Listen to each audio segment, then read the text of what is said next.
Que digan lo que quieran, ¿sabe? Acá hay un jefe, y ese jefe soy yo. Okay. No son presos políticos, son delincuentes que estaban cometiendo delitos y como consecuencia de ello, el que las hace las paga. Que quizás para ella, digamos, la democracia sea que haya gente tirando bombas, secuestrando gente, matando civiles, tratar de tomar el poder por las fuerzas para llevar a cabo la revolución comunista. Los argentinos eligieron una opción de cambio mucho más abrupta. Sí. La evolución de los salarios le gana a la inflación y las jubilaciones le gana a la inflación. Respetar el derecho a propiedad, bajar la distorsión que tiene la inflación en una economía que durante tanto tiempo se comió el capital, tiene implícito que los retornos en esta economía son altos, con lo cual eso favorece la inversión, la creación de empleo y salarios más altos. Digo, ellos están intentando hacer un golpe desde el primer momento. ¿Ellos quiénes? O sea, dijiste el peronismo digamos, no nacional, pero digamos ¿quién? El kirchnerismo. El Kirchner. Esta reforma es 5 veces más grande que la de Menem. Sí, te escuché. Y que fue la más grande de la historia. Y si sumás el DNU, es 8 veces más grande. Sí. Entonces, vi un video de ella, me pareció hermoso y lo retuiteé. ¿Cuál video? El que ella está cabalgando. Ah, sí, sí. No le debe resultar nada simpático al Papa Francisco que aquellos que dicen defender a los pobres roben usando a los pobres de escudo. Sturzenegger va a estar ocupado en todos los que tiene que ver con la desregulación y con la liberalización de la economía. ¿Va a ser ministro, secretario? No, él va a ser ministro. ¿Va a ser ministro? Va a ser ministro, del cargo de ministro. Sí, sí, claro. Okay, digo, o sea, Federico es uno de los tipos, es uno de los economistas más brillantes del planeta. ¿Y Caputo? Es el mejor ministro de Economía de la historia argentina. Que digan lo que quieran, ¿sabe? Acá hay un jefe, y ese jefe soy yo. Okay. Presidente Milei, ¿cómo le va? ¿Qué tal? Gracias, ¿eh? ¿Cómo estás, Johnny? Hermoso esto, muy lindo. Estamos en el Salón Blanco, le cuento a la gente. Sí, tengo entendido que es la primera vez que se da una entrevista acá. Tengo entendido lo mismo. Así es que felicitaciones, Viale, usted lo consiguió. Bueno, muchas gracias. Es muy lindo, en serio. Acá donde juran los ministros, ¿no? Acá donde se hacen la jura de los ministros, efectivamente. Bueno, muchas preguntas, tenemos muchas. Voy a arrancar por lo que está pasando ahora, acá en Plaza de Mayo, afuera. Presos políticos nunca más, liberación inmediata de los detenidos, por los detenidos en los incidentes de la semana pasada. ¿Qué hay para responder a eso, presidente? A ver, nosotros estamos a favor de que la gente se manifieste, pero eso no quiere decir que tengan que estar rompiendo la ciudad, rompiendo la plaza, vandalizando negocios. Es decir, la violencia no. Dentro de la ley todo, fuera de la ley nada. Entonces, no son presos políticos, son delincuentes que estaban cometiendo delitos y como consecuencia de ello, el que las hace las paga. Tienen que estar todos encerrados. ¿Por qué? Por haber cometido delitos. Es decir, romper la ciudad no puede ser gratis. Cometer delitos no puede ser gratis. Acá se terminó con la doctrina Zaffaroni. Acá el que las hace las paga. La denuncia del Serpaje es que hay gente que no estaba haciendo nada malo y la detuvieron igual y no la sueltan. Bueno, sí, siempre dicen lo mismo. Si vas a la cárcel está llena de inocentes. Dale. Estela Carlotto dijo, estamos viviendo una democracia entre comillas, a propósito de esto, ¿no? Bueno, hay que ver, digamos, sus entrecomillados, porque quizás para ella, digamos, la democracia sea que haya gente tirando bombas, secuestrando gente, matando civiles, tratar de tomar el poder por las fuerzas para llevar a cabo la revolución comunista. Digo, quizás ella añora ese pasado sangriento de la Argentina, donde un conjunto de violentos, digamos, intentaron tomar el poder por las armas. Fuerte. Y cuando te comparan Real. Cuando te comparan con Maduro, ¿qué sentís? Dicen que tenés presos políticos como el dictador de Venezuela. La verdad es que es una reflexión tan poco sensata que ni siquiera merita ocuparse de la misma. Hay un cambio, ¿no? Porque antes la justicia liberaba rápido. Esto ya pasó muchas veces. Los incidentes, rompían cosas, daban vuelta a autos, pero estaban 24 horas presos como mucho y quedaban libres. El fiscal Stornelli, a la cabeza, me parece que con Servini también, generaron un cambio. Es que Argentina cambió. Argentina cambió, Johnny, efectivamente cambió. Las urnas pidieron a gritos un cambio. Ese cambio lo eligió más de la mitad de la población, tanto en las PASO como en la primera vuelta como en la segunda vuelta. Nada más que, digo, dentro de las opciones de cambio fueron por los argentinos eligieron una opción de cambio mucho más abrupta. Sí.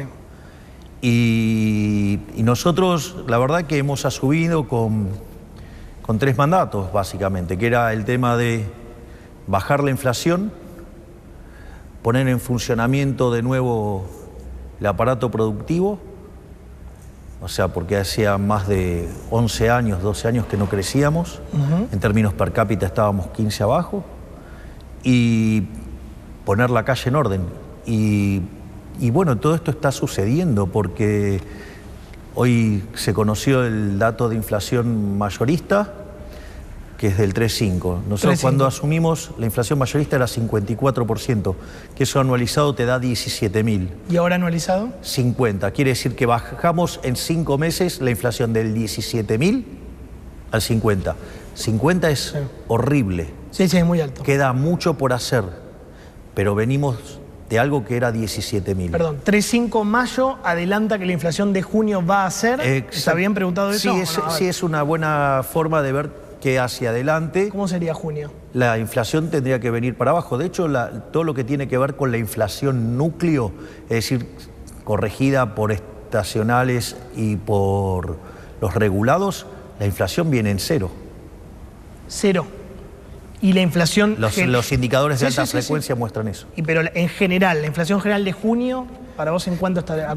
No lo sé, pero lo que sí te puedo pasar son los indicadores de alta frecuencia. Y los indicadores de alta frecuencia en todo lo que tiene que ver alimentos y bebidas y la núcleo, digamos, viene viajando a cero. Sí. Esto es muy importante porque ya van 2 meses donde el salario, la evolución de los salarios le gana a la inflación y las jubilaciones le ganan a la inflación. Y si vos lo medís en términos de alimentos y bebidas, o sea, todavía es mucho más fuerte, con lo cual en dinámica hoy la recomposición de los salarios lo que implica es que en la segunda parte del año vos tenés que empezar a ver caer la cantidad de pobres, la cantidad de indigentes. Es decir, hay una recuperación. De hecho, cuando vos mirás los indicadores de actividad, ya empezás a ver que datos de abril, porque siempre, viste, sí, es para atrás. Son muy viejos los datos. 1 o 2 meses para atrás. Exacto, pero vos empezás a ver que los datos, si bien contra el año anterior son negativos, porque la economía venía bajando, lo que vos tenés y es lo que hay que mirar, que son los mensuales desestacionalizados, esos números te empiezan a dar positivos. De hecho, lo que tiene que ver con los índices de difusión ya empiezan a pasar el 50%. Es la proporción de la serie que está saliendo para adelante. ¿Te puedo decir algo? El sueldo no alcanza. Creo que vos lo sabés. Recién un camarógrafo me decía, yo gano 700 lucas, 800 lucas, me llegó 135 de luz. ¿Cómo hago para vivir con eso? Bueno, también mira, a ver, vos podrías en realidad pagar menos de luz, sí, como hacías con el otro gobierno, y financiarlo con emisión monetaria. Y claro, cuando en ese pasamano vos en realidad terminabas siendo más pobre. Con lo cual ese mecanismo no funciona, porque cuando vos utilizás la inflación, sustituís ese, digamos, para generar ese impuesto en otro lado, para financiarlo. ¿Cuál es el problema? El problema es que estás asignando más los recursos y eso tiene impacto negativo en términos de actividad. Es más, la propia distorsión que genera la inflación castiga la actividad, con lo cual vos tenés menos sueldo, con lo cual en el neto estás peor. Vos decís que esos 130 de luz antes se pagaban con impuestos. Con impuesto inflacionario. Con impuesto inflacionario, claro. Y en esa distorsión vos estabas peor. Por otra parte con lo cual vos no puede que no pagues por las cosas, porque esas cosas tienen un costo, entonces no son gratis. Sí. O sea, y vos las tenés que generar. Entonces, si vos no querés pagarla, entonces estás diciendo que la tiene que pagar otro. Claro. Eso, digo, ya es una discusión muchísimo más compleja. Y no solo eso, para mí tiene que pagar el que la usa. Digo, que parece que es lo razonable, ¿no? Sí. Y lo otro que también hay que comprender es que no es que el problema es que las tarifas en Argentina son altas. Eso es mentira. Las tarifas, cuando las mirás en los comparativos, son muy bajas. Pero ¿cuál es el problema? El problema es que hay que entender que no son las tarifas o los precios. El problema hay que entender es que los salarios son bajos. Eso. Y los salarios son bajos. Son bajos los salarios, sí. Los salarios son bajos porque vos durante 20 años viviste comiéndote el capital atrás de un populismo absurdo que lo que hace es estimular el consumo, por lo tanto castiga el ahorro. Al castigar el ahorro tenés menos inversión. Además, como han violentado sistemáticamente los derechos de propiedad, la inversión fue mucho menos de la que debería ser. La capitalización de la economía es baja, la productividad es baja y como consecuencia de ello, los salarios son bajos. Te entiendo. ¿Y cuándo los salarios van a ser mejores en Argentina? En la medida que vos empieces a crecer. Y nosotros estamos haciendo mucho para eso. Porque primero se terminó acá la joda de no respetar los derechos de propiedad. Acá los derechos de propiedad se respetan. Primer punto, digamos, eso es a rajatabla. Segundo punto, una de las cosas que estamos haciendo para mejorar el funcionamiento del sistema económico es eliminar la inflación. Sí. Algo en lo cual estamos siendo exitosos y reconocidos internacionalmente. No solo eso, sino que además, entonces, respetar el derecho de propiedad, bajar la distorsión que tiene la inflación en una economía que durante tanto tiempo se comió el capital, tiene implícito que los retornos en esta economía son altos, con lo cual eso favorece la inversión, la creación de empleo y salarios más altos. No solo eso. Otra cosa que nosotros estamos haciendo es bajar el riesgo país. Sí. Nosotros llevamos 5 meses seguidos de equilibrio financiero. Ahora subió de vuelta el riesgo país. Subió después de las dudas con la ley de bases. Y bueno, digamos, lo que hizo la política no es gratis. Estábamos camino a romper los 1000 puntos básicos de riesgo país. 1300, 1400. Bueno, depende del día. La política se metió en el medio y hizo saltar el riesgo país hasta 1600. Pero ¿por qué ya se aprobó la ley de bases en el Senado? ¿Por qué no baja? Porque la política todavía hay un intento flagrante de desestabilización por parte de actores políticos por romper el equilibrio fiscal. En ese sentido, nosotros sabemos que eso tiene varias consecuencias negativas. La primera es que mantiene alta la tasa de interés y consecuentemente hace que la salida sea más lenta. Es decir, todo ese jueguito que hacen los políticos para felicitarse entre ellos, lo paga la gente. No solo eso, sino, nunca la paga la política. Este es el primer gobierno que se la hace pagar a la política.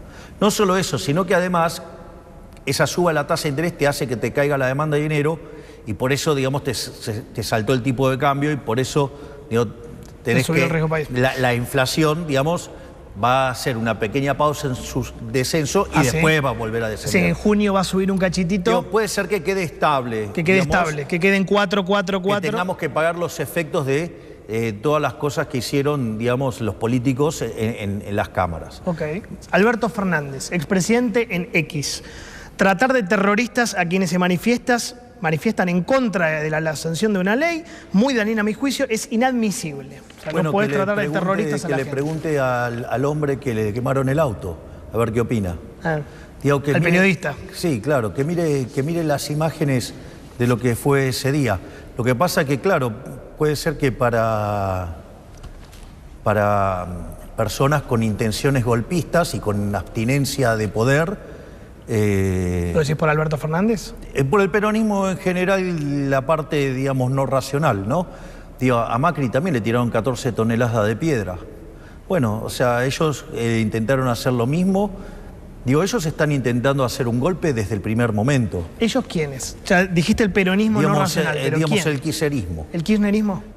Lo que menos se imaginaron es que nosotros efectivamente teníamos, digamos, un programa económico consistente, muy duro en lo fiscal, muy inteligente en lo monetario, y en toda esa situación nosotros logramos recomponer el equilibrio fiscal. De hecho, decían que era imposible lograrlo en un año, que era nuestra meta. Los mismos que ahora nos critican, digamos, y hacen todas esas críticas tenían un ajuste que no superaba un punto del PBI, o sea, la deshonestidad intelectual de algunos economistas es verdaderamente extravagante, y nosotros lo logramos en el primer mes de gestión. O sea, en enero las cuentas públicas estaban en orden, primero dijeron que no, que había sido una cuestión estacional, en febrero lo replicamos, en marzo lo replicamos, en abril lo replicamos, en mayo los números son espectaculares, y junio, que es un mes que estacionalmente te juega en contra, con todo el superávit que hemos acumulado, cuando cerrás el semestre vamos a estar muy arriba. Junio no te va a dar superávit, por el pago de aguinaldos. Claro, exacto. Junio te va a dar déficit. Claro, por una cuestión de estacionalidad.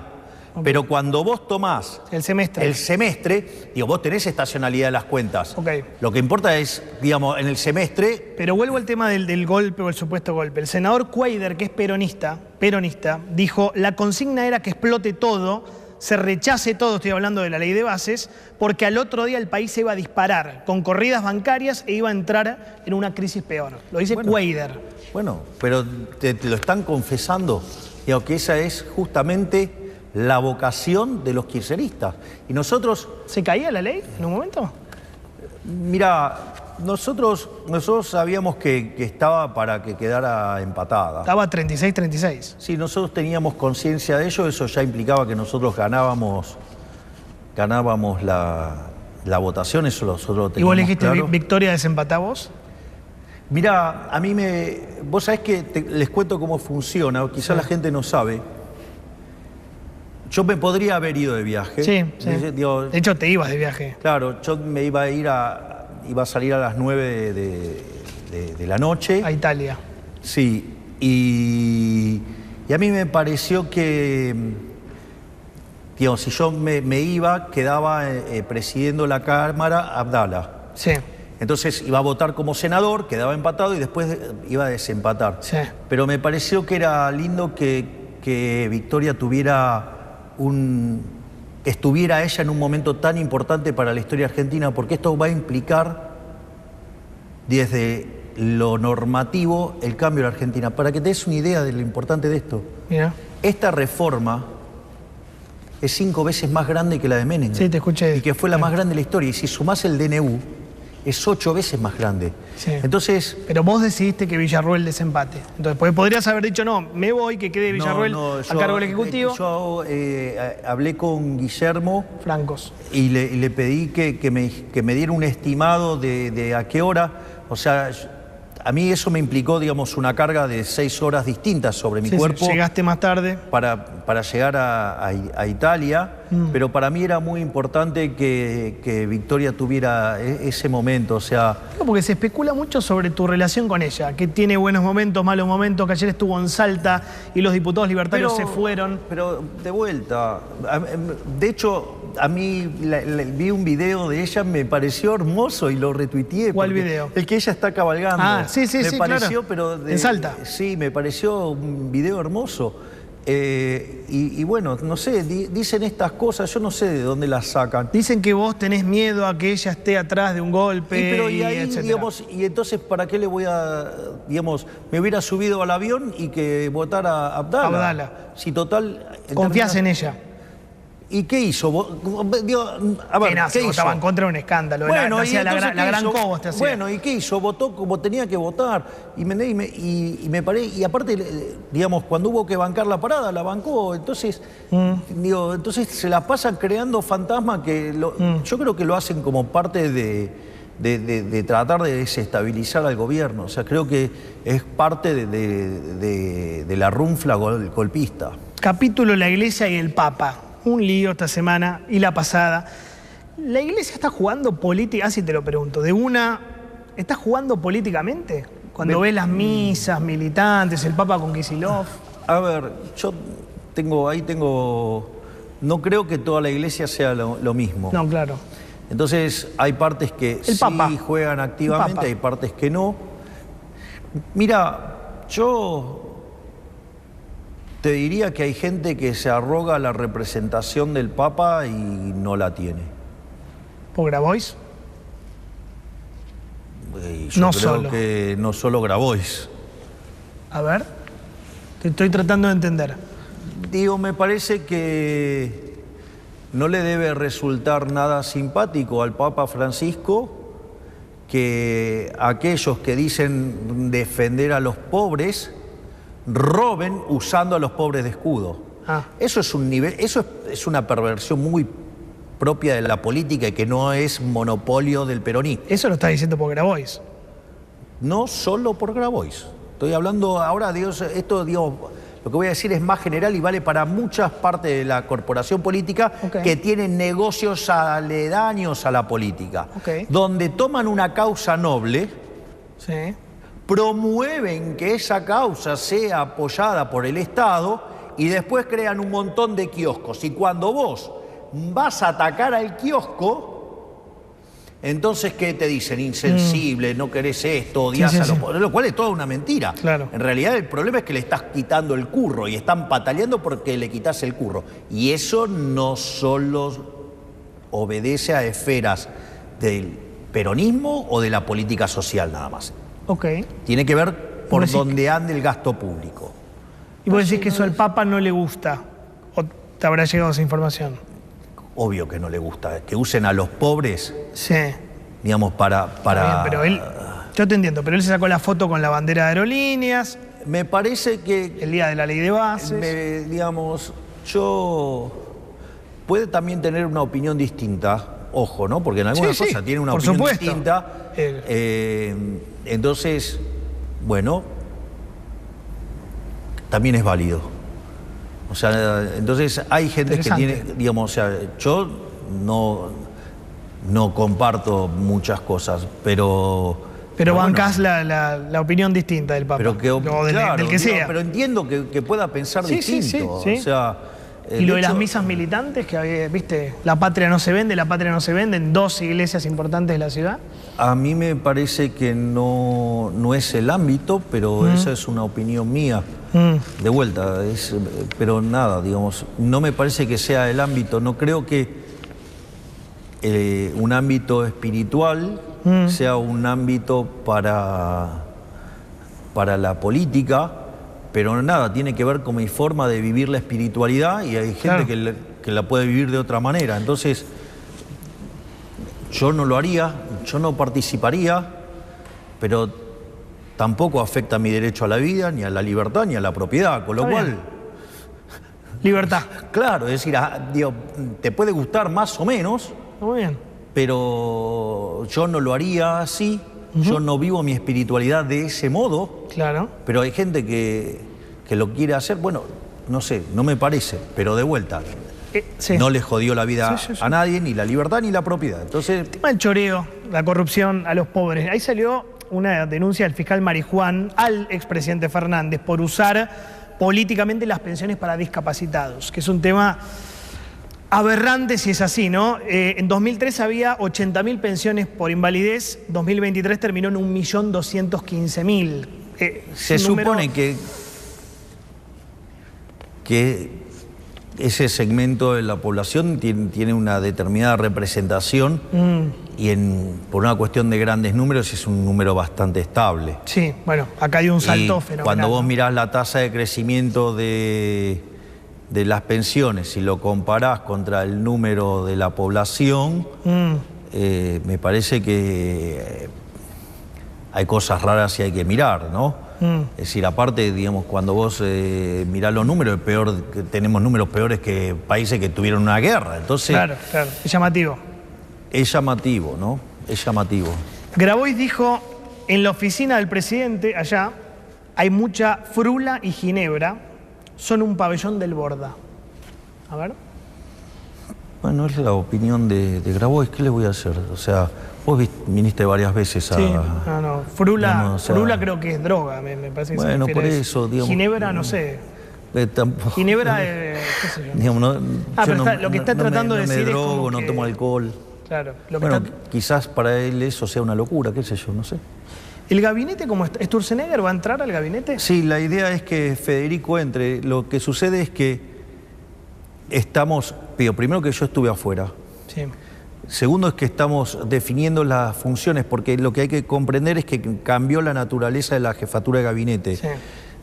Digamos, antes el jefe de gabinete era una suerte de superministro que tenía un montón de cosas y Guillermo es más un ministro coordinador. Entonces, porque eso nos permite agilizar mucho más el funcionamiento del Estado, que las cosas salgan mucho más rápido. ¿Sturzenegger qué va a hacer? Sturzenegger va a estar ocupado en todo lo que tiene que ver con la desregulación y con la liberalización de la economía. ¿Va a ser ministro, secretario? No, él va a ser ministro. ¿Va a ser ministro? Va a ser ministro, ¿Va a tener sí. el cargo de ministro? Sí, sí, claro.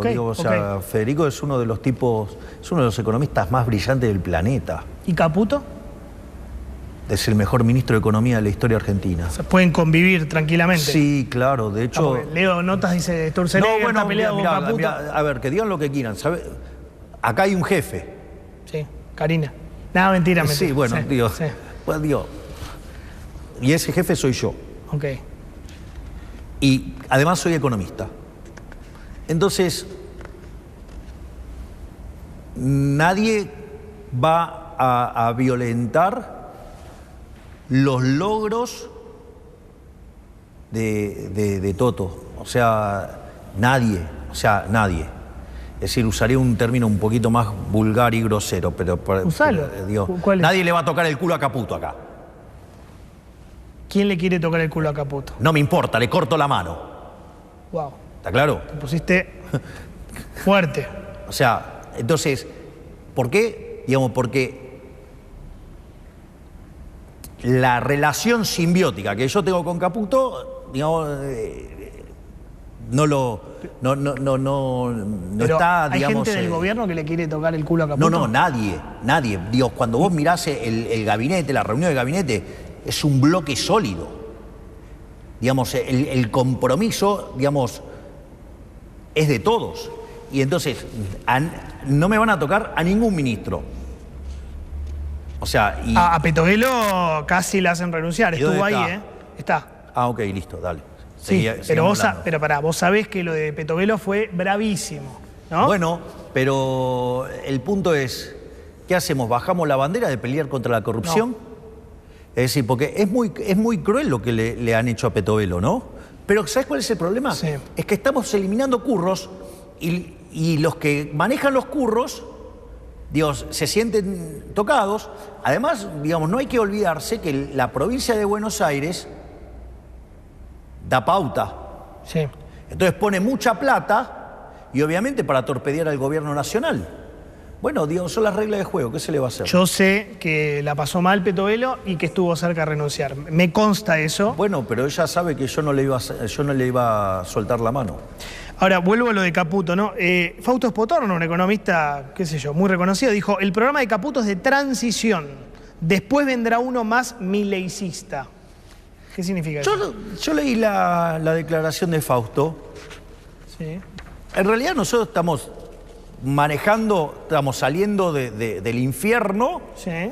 Y nada, y ahora estamos empezando a construir un programa de crecimiento económico. ¿Pero después se va a ir Caputo? No. No. De vuelta, sostengo que es el mejor ministro de Economía de la historia. Okay. Porque lo que está logrando, porque esta es la parte más interesante, hay gente que es muy deshonesta intelectualmente,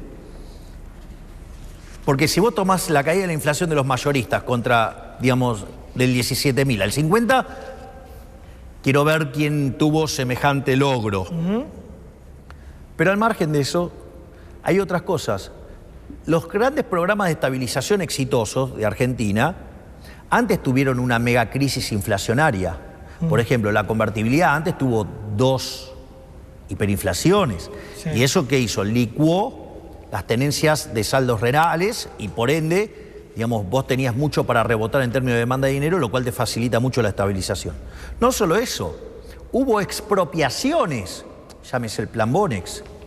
Hubo alguna suerte de controles de precio de inicio donde todo se controlaron. Y de hecho se controló una de las variables más importantes de la economía, que era el tipo de cambio. Nosotros hicimos todo eso sin reservas, sin el poder político, porque no es que la política fue neutral frente a nosotros, sino que además fue la máquina de impedir. Y a pesar de todo eso lo logramos.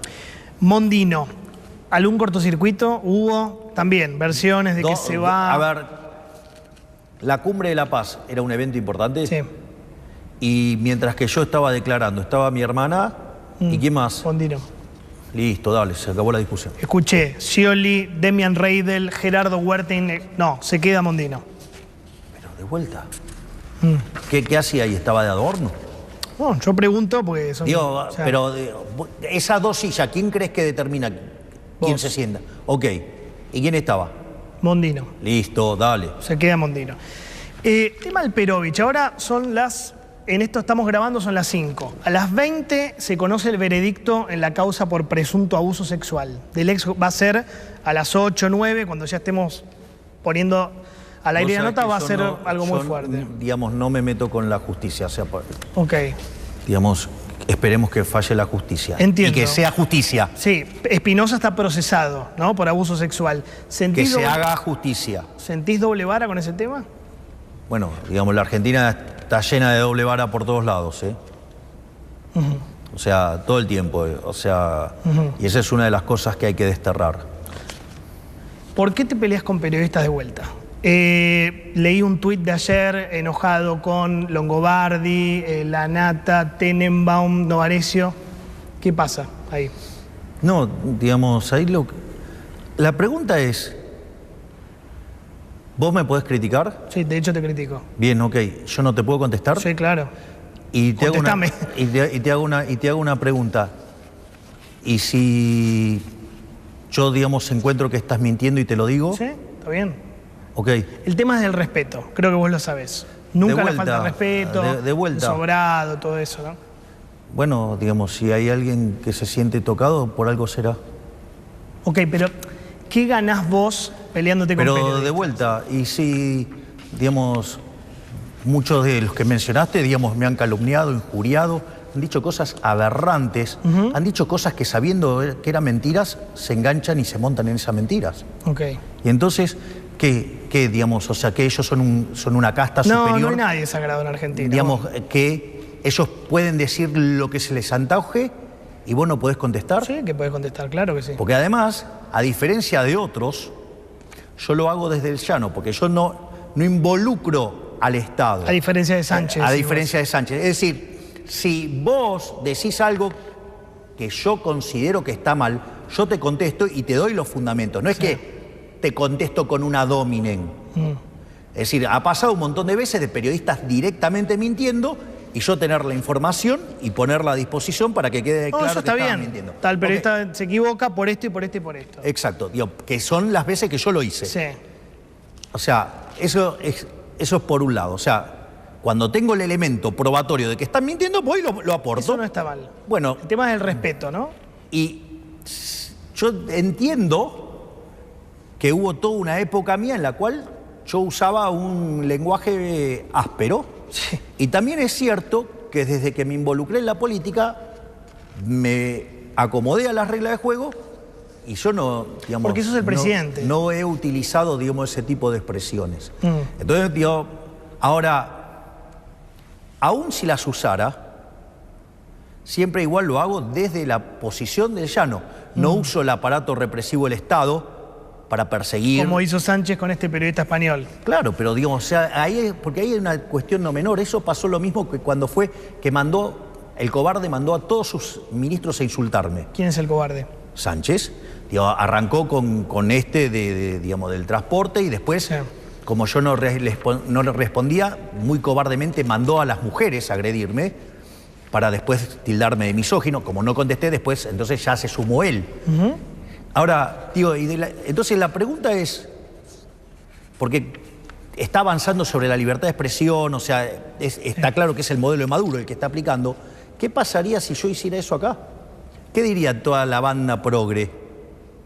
Que de progre no tienen nada, porque son progresistas que bogan por ideas que han hecho de que seamos de ser el país más rico del mundo, ser 140. O sea, con lo cual, de progre no tienen nada. O sea, de progresistas, o sea, tienen la etiqueta, porque después, o sea, son recontra, digamos, retrocedatarios, qué sé yo, no sé, habría que meterle la pregunta, o sea, son los abanderados del fracaso. Entonces, digo, habría que preguntarles por qué ellos se creen por encima de todo el resto de los mortales y que pueden calumniar, injuriar, decir cualquier cosa. Digo, hay muchos de esos periodistas que cualquier peste que dijeran de mí, la levantan y la muestran como si fuera verdad. y después cuando se prueba que es mentira, ninguno se retractó, pidió perdón ni nada por el estilo. Es decir, entonces hay muchos periodistas que son muy sucios. Entonces, acá hay algo muy interesante, porque el error es parte de la vida. Entonces vos te podés equivocar. Lo que pasa es que la característica del error, en términos técnicos, se llama ruido blanco el error. O sea, está normalmente distribuido. Entonces un día cae para un lado, un día cae para el otro. Sí. Yo me dedico a mirar esas cosas. Entonces, cuando cae siempre para el mismo lado. Un día cae para un lado, un día cae para el otro. Ok, entonces es entendible. Lo que es sospechoso es que siempre el error caiga del mismo lado. Entonces, yo diría, a ver, o sea, esos periodistas, que han dicho barbaridades y mentiras y que cualquier porquería que se diga de mí la levantan como cierta, cuando se retractaron por todas las cosas que dijeron. Y sin embargo, lo único que yo hice, ¿qué fue lo único que hice? ¿Cuál fue mi única acción? A ver. Cuando hice juicio, ¿por qué? Por tildarme de nazi. Porque eso en Argentina es delito. Sí.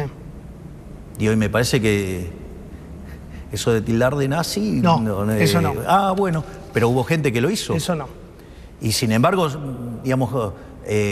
ahí se ponen también bien corporativos. Ay, nos demandó. ¿O acaso también está bien, la sedición y llamar a voltear a un gobierno y llamar a eso saqueos? Por un periodista, creo que es Villarroel. No sé, eso sí. Es un tema, yo no... Que Cuneo Libarona lo demandó por presunta sedición. Exacto. Bueno, entonces, ¿te parece normal llamar a robar supermercados, a saqueos? No, lógicamente, eso no. Llamar a un golpe. Macri, ¿tu relación con Macri cómo está? Excelente. De hecho, me mandó mensajes el otro día. ¿Ley de bases? No, por otros temas. Así que está bárbaro eso. ¿Quiere meter gente del PRO en el gobierno? ¿Te recomienda? Ahora que viene la reorganización del gabinete, te dice, no sé, ten en cuenta tal, X. Pero de vuelta, si yo, estoy haciendo una reorganización, sí, y él me puede aportar gente con experiencia... ¿Sí? ¿Pero te lo propuso? ¿Te dijo, ten en cuenta a X que es muy bueno para Z? No, si yo necesito algo, o alguno de mis ministros necesita algo, nos acercamos y les preguntamos si tienen alguien para esa función. ¿Cuál es el problema? Ninguno. ¿Lo considerás como una especie de socio de gobernabilidad? ¿Una especie de coalición? Yo creo que es una persona que ha tenido un rol muy importante cuando fue presidente. Yo creo que... sin su experiencia previa, el caso nuestro no hubiera aparecido. No, claro, lógico. O sea, por ende, para mí es muy valioso lo que hizo Macri, es muy valioso lo que hizo Espert, o sea, porque todo ese tipo de cosas fueron sentando las bases para que hoy podamos implementar un cambio de estas características. Espert, ¿te gusta para candidato en la provincia para el año que viene, me dijeron? Me dijeron eso, tal vez tengo mala información. No, ¿Es buena información? Sí, es buena información. Sí, a mí me parece que José Luis es alguien que tiene muchísimo para dar y fue el que inició desde lo político el reinicio de las ideas liberales. O sea, va a ser el candidato de la Libertad Avanza en la provincia del año que viene. Bueno, hay que discutir un montón de cosas, pero es tu idea. Convengamos que yo tengo un nivel de afinidad muy importante. Sí, lo vemos. O sea, no me lo descartás. No, para nada. Yo tengo una excelente relación con el profe Espert. Me parece buenísimo que se haya sumado a la Libertad Avanza y particularmente pienso que es un candidatazo. Candidatazo, mirá qué título te saqué. ¿Y Adorni también va a ser candidato? No lo sé. No sé dónde tiene domicilio Adorni. Eso depende de Manuel. O sea, Manuel es un tipo maravilloso. ¿A vos te gusta? Sí, también. Otro candidatazo. Lo que pasa es que también es un gran vocero. Es un gran vocero. Se agarra en la cabeza. Pero bueno, nada, se verá. Lo perdés de vocero. Claro, sería un problema eso. Pero bueno. Pero si lo preferís de candidato, se tiene que ir de la vocería. Bueno, él también elige. Dale, No, ya sé.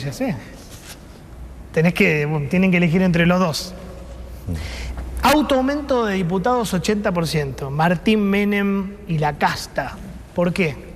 No sé, hablalo con él porque los sueldos del Poder Ejecutivo están frisados desde el mes de diciembre. ¿Pero vos te gusta que se autoaumente el 80%? Yo puedo hablar por mis actos. ¿Yo qué hice? Ustedes están frisados. Bien, listo, se dieron ok. el aumento, ¿te acordás? No, bueno, eso ese fue lío. un problema administrativo que Sí. se resolvió Ok. en menos de 3 horas. Ok, pero a vos no te convence. Digo, un senador gana 8 millones de pesos, Javier. Bueno, ganan más que el doble que lo que gano yo. Claro. ¿Y? Bueno, ¿no? Digamos, o sea, de vuelta. Pero yo creo que es un momento difícil de la Argentina y que hay que acompañar el esfuerzo que están haciendo todos los argentinos de bien. Entonces, yo no lo avalo. Pero bueno, digo, no es mi decisión. No o lo sea, avalás. son otros poderes. O sea, se supone que hay división de poderes. Así que hay que... Comunicado de la Cámpora. La persecución política y la criminalización de la protesta tienen un objetivo muy claro: instalar el miedo para llevar adelante el ajuste de Milei con un pueblo disciplinado. Bueno, la verdad es que viven bastante disociados de la realidad, porque hoy mi nivel de imagen es mayor que en el momento en el que asumí. La aprobación de la gestión está en niveles máximos también. De hecho, para la gente, tanto los problemas de la inseguridad como la inflación, que era lo que más lo aquejaba, cayeron fuertemente como preocupación de la gente, que eso quiere decir que el problema lo estamos resolviendo. Y la verdad es que si hoy fueran las elecciones, estamos para sacar el 50% de los votos, por lo menos. Si fueran las presidenciales, como el año pasado. Sí, ahí podríamos hasta sacar más todavía. Mira. Entonces,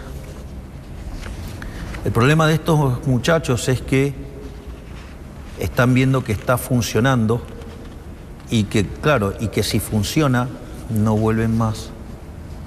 ¿Para vos no vuelven más?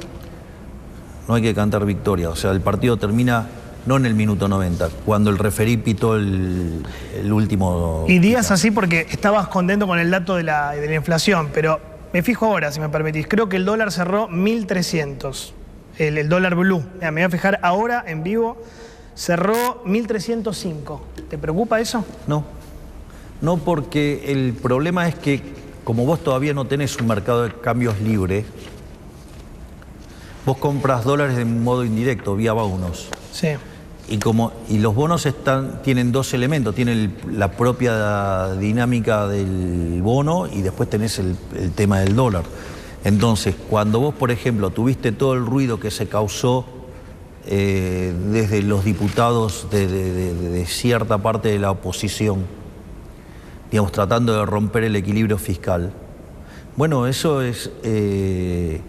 llevó el riesgo país a más de 1.600, sí, y claro, como está contaminado el instrumento por el cual vos comprás dólares, te subió, pero en tanto y en cuanto siga bajando el riesgo país, o sea, se te acomoda el dólar también, porque vos estás comprando por una vía indirecta. Claro. Que es los bonos. Entonces, cosas que perturben a la condición de solvencia intertemporal del Estado va a impactar sobre los bonos. ¿Pero la brecha no te preocupa? Porque dicen que el Fondo Monetario le está pidiendo a Caputo devaluar, tocar el oficial, que creo que está en 900 y pico. No, pero eso es falso. ¿Es falso? Eso es falso porque yo ahí durante lo que fue la reunión del G7, sí, yo tuve 3 charlas con Cristalina Georgieva. Tuve una...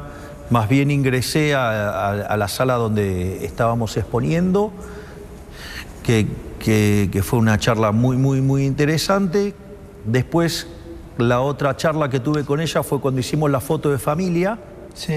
Cuando hicimos la foto de familia, nos pusimos a hablar sobre lo que fueron nuestras disertaciones y ella me contó que se había inspirado en un artículo de Keynes muy poco conocido, digo, yo sí lo conozco, que se llama La economía de mis nietos.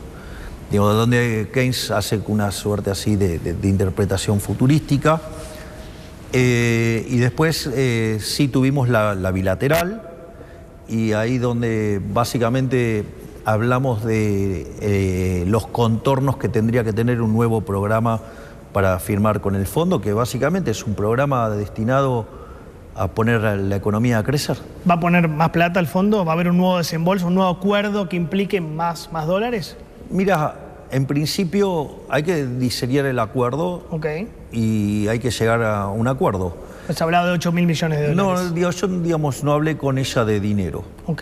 Pero también digamos, también tuvimos una reunión con el presidente del Banco Mundial y decidió apoyar muy fuertemente, digo, o sea, al día siguiente que se conozca el acuerdo con el fondo, el Banco Mundial va a hacer una apuesta muy fuerte a la Argentina, pero muy fuerte.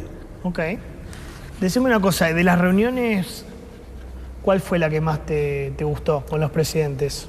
Mira, cada reunión tiene su encanto. Está cantada la pregunta, ¿no? Y está cantada la respuesta también. No, digo, por ejemplo... ¿Meloni? No tuve la bilateral con Meloni. No, pero... No, digamos, ella me recibió y nosotros tenemos un excelente vínculo porque cuando nosotros empezamos a identificamos que el enemigo es el socialismo y sus distintas versiones, entonces empezamos a generar una alineación internacional, ya sea los que estamos en CIPAC, digamos, y eso tiene que ver también nuestro vínculo con Santiago Abascal, nuestro vínculo con, digamos, Bolsonaro. O sea, ¿por qué? Porque identificamos la naturaleza del problema.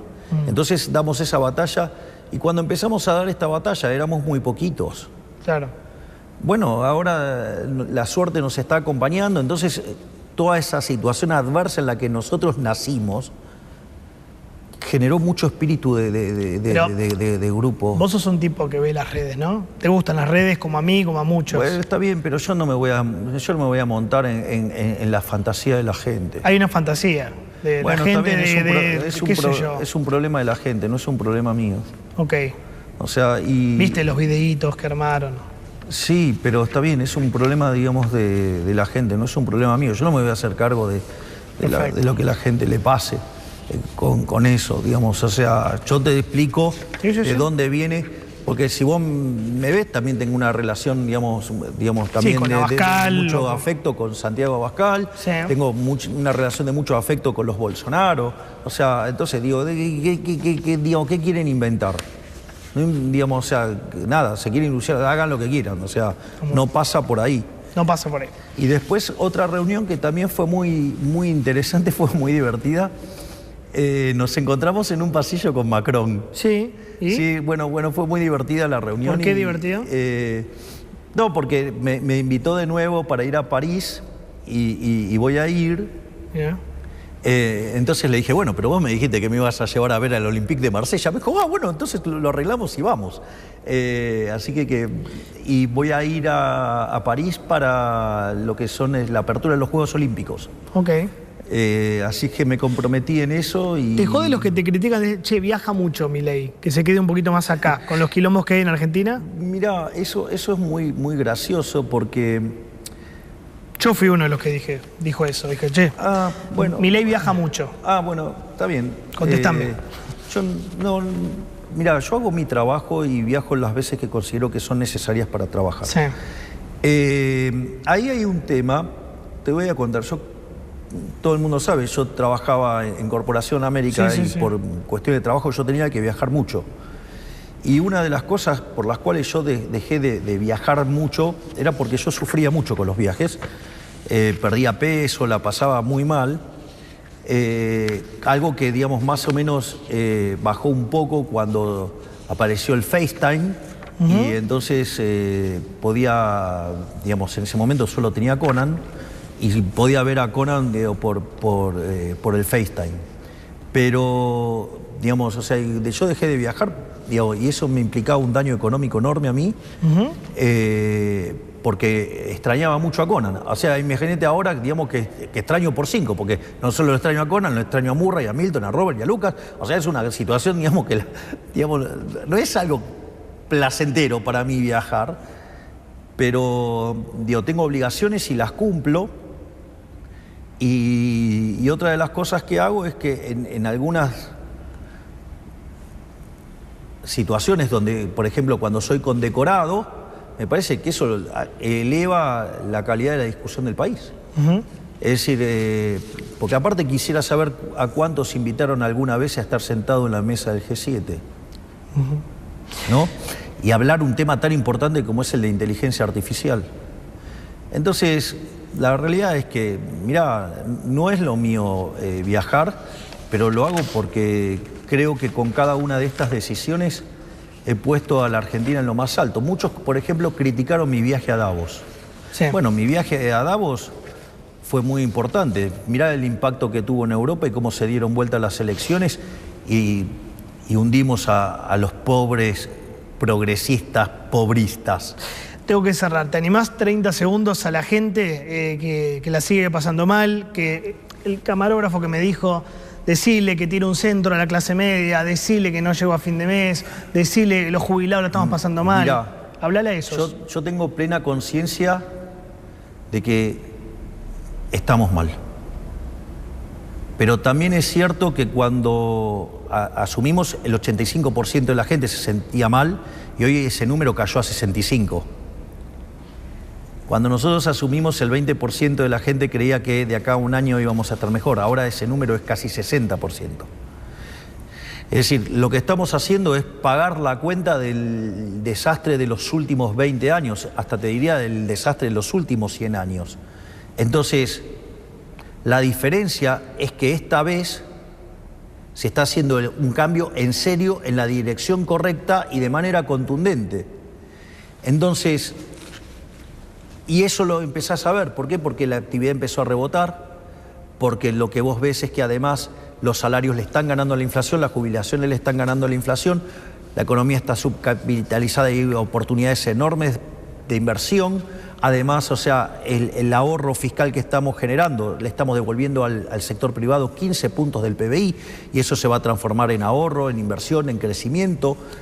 Por lo tanto, lo que yo puedo decir es, entiendo que estamos mal, pero estamos sentando las bases de la gran Argentina.